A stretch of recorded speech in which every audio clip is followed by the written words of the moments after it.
Hello అండి. ఉగాది కోసమని మా పాప కోసం ఒక డ్రెస్ స్టిచ్ చేశాను.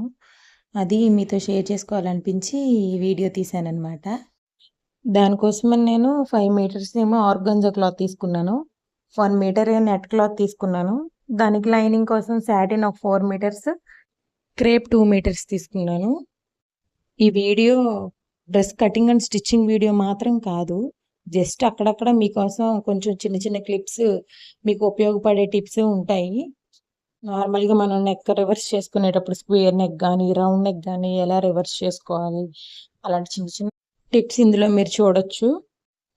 జీరో నాలెడ్జ్‌తో అయినా సరే ట్రై చేయొచ్చు, పర్వాలేదు. కాకపోతే ముందు ఎవరైనా చిన్న చిన్నగా ఏరో zero size first year, second year అలా ట్రై చేస్తే ఎవరికైనా బావుంటది. ఒక్కసారే మా పిల్లలు, పెద్ద పిల్లలు వాళ్ళకే కుట్టేస్తాను అంటే మీకు కూడా కష్టం అవుతది.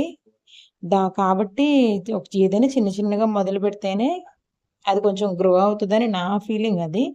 కొంచెం కొంచెంగా స్టెప్ బై స్టెప్ పెరిగితే బావుంటది కదా! మనం ఎప్పుడైనా నెక్ రివర్స్ చేసుకునేటప్పుడు దాని ఎడ్జ్ వరకు మనం స్టిచ్ చేసిన ఆ ఎడ్జ్ వరకు కరెక్ట్‌గా మనం కట్ చేసుకోగలిగితే ఆ నెక్ మన ఆటోమేటిక్‌గా అది నీట్‌గా తిరిగిపోతది. అది మాత్రం చూసుకోండి మీరెప్పుడైనా. కాకపోతే ఆ స్టిచ్ దగ్గర వరకే కట్ చేయండి.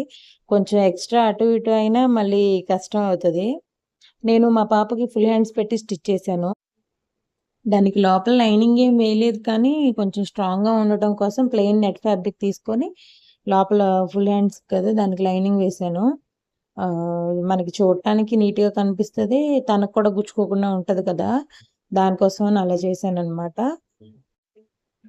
ఇదేంటి లైనింగ్ వేయలేదంటుంది, మళ్ళీ లైనింగ్ వేశానంటుందని మీరు కన్‌ఫ్యూజ్ అవ్వకండి. దాన్ని నేను లైనింగ్ కింద అనుకోవట్లేదు. జస్ట్ అది స్ట్రాంగ్‌గా ఉండటం కోసం ఆ క్లాత్ పాపకి లోపల ఆ వర్క్ వచ్చింది కదా! నెట్ వర్క్ వచ్చింది. నెట్ క్లాత్ మీద వర్క్ అది గుచ్చుకోకుండా ఉండటం కోసం మాత్రమే దాన్ని నేను దాని కింద వేశాననమాట. కానీ చాలా బాగా వచ్చింది అవుట్‌ఫిట్ మాత్రం. అది మీరు సెకండ్ పార్ట్‌లో చూడొచ్చు. దాన్ని మీరు పాపకేసిన తర్వాత నేను మళ్ళీ మీకు ఈ వీడియో పోస్ట్ చేస్తాను. చాలా బావుంది. నాకు కూడా తన తన హ్యాపీనెస్ చూసి నాకు కూడా చాలా హ్యాపీ అనిపించింది.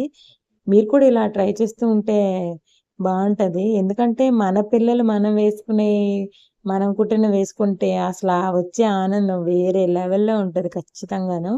ఇది మాత్రం నేను చెప్పగలను. ఈ క్లిప్స్‌లో అక్కడక్కడ మా కన్నయ్య అల్లరి కూడా మీకు కనిపిస్తూ ఉంటది.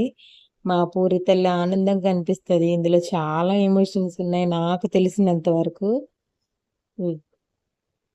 పిల్లల కోసం ఎప్పుడైనా బ్యాక్ ఓపెన్ ప్రిఫర్ చేస్తే మంచిది. వాళ్ళకి చాలా కంఫర్ట్‌గా ఉంటది అది మాత్రం.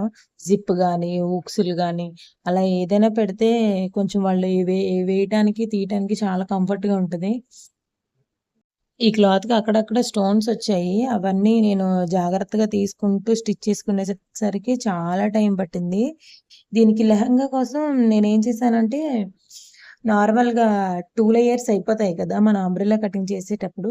దాన్ని లెహెంగా కోసం కదా! ఎలాస్టిక్ నడుముకేద్దామని చెప్పి మొత్తానికి దాన్ని జాయింట్ చేసేసాను. ముందు జాయింట్ చేసేసి తర్వాత దానికి హిప్ బెల్ట్ ఏసేసాననమాట.